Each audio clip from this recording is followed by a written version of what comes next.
అందరికీ నమస్కారం. నా పేరు మనోహర్ రెడ్డి.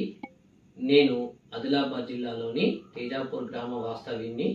ప్రస్తుతం జిల్లా పరిషత్ సెకండరీ పాఠశాల నర్సాపూర్ జి నిర్మల్ జిల్లాలో మ్యాథ్స్ స్కూల్ అసిస్టెంట్గా పనిచేయడం జరుగుతుంది.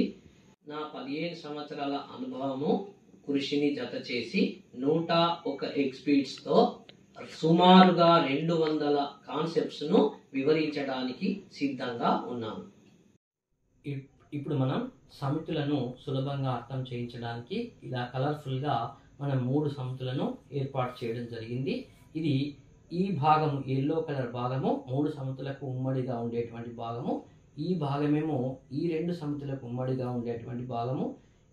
ఈ 2 సమితులకు ఉమ్మడిగా ఉండేటువంటి భాగం ఈ భాగం అని మనం సూచించవచ్చు. ఈ 2 సమితులకు ఉమ్మడిగా ఉండే భాగాన్ని ఈ రకంగా సూచించవచ్చు.